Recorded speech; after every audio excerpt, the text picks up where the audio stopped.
السلام عليكم ورحمة الله وبركاته. في البداية برحب بحضراتكم وأتمنى منكم تشيروا الفيديو ده إلى أوسع نطاق ممكن، وتعملوا لايك واشتراك في القناة علشان الكل يستفيد ويشوف اللي احنا هنشوفه مع بعض النهاردة في العاصمة الإدارية الجديدة.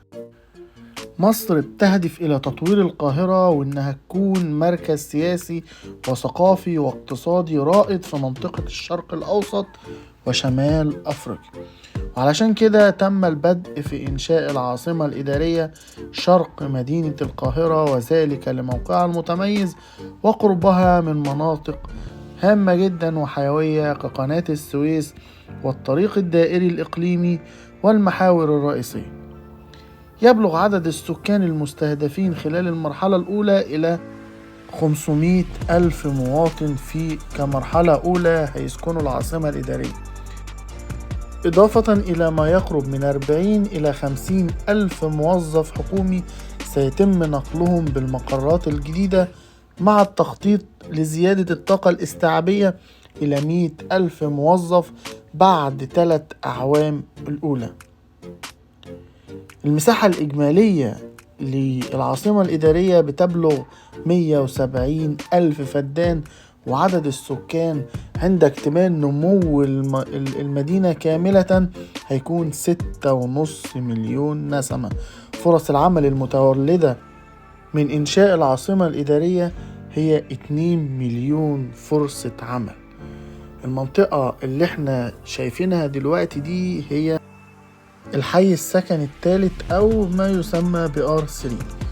مساحة الحي السكني الثالث ده بتبلغ 1000 فدان، بينقسم إلى 8 مجاورات بتشمل مناطق فيلات وتاون هاوس وعمارات سكنية ومناطق سكنية، وكمان فيها أماكن تجارية. منطقة العمارات فيها 699 عمارة، بيبلغ عدد الوحدات فيهم 19984 وحدة. منطقة الفيلات 329 فيلا بالظبط. منطقة التاون هاوس بتبلغ 121 مبنى، 752 وحدة. سكني وتجاري، في مناطق بيكون فيها وحدات سكنية وتجارية مع بعض 140 عمارة. 140 عمارة سكنية دول فيهم 3360 وحدة سكنية، وفيهم 1120 وحدة تجارية. إجمالي الوحدات السكنية بالحي الثالث هو 24425 وحدة، وإجمالي الوحدات بالحي الثالث سكني وتجاري 25545 وحدة. اللي احنا بنتكلم عليه ده بس هو الحي السكني الثالث، واللي بيتميز بالطابع المعماري الممتاز وفخم جدا اللي احنا شايفينه مع بعض.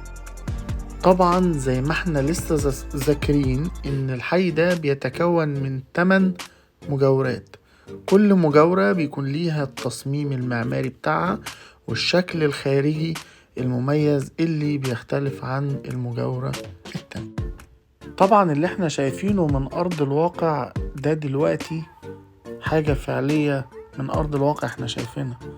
كان من مدة قريبة ومن مدة قريبة كان ناس كتير بتتكلم ان ده حلم، وان دي حاجة صعبة انها تتحقق على أرض الواقع، ولكن فعليا لما تروح العاصمة الإدارية دلوقتي هتشوف عالم تاني، هتشوف حاجة من أرض الواقع بتبين لك مصر رايحة فين.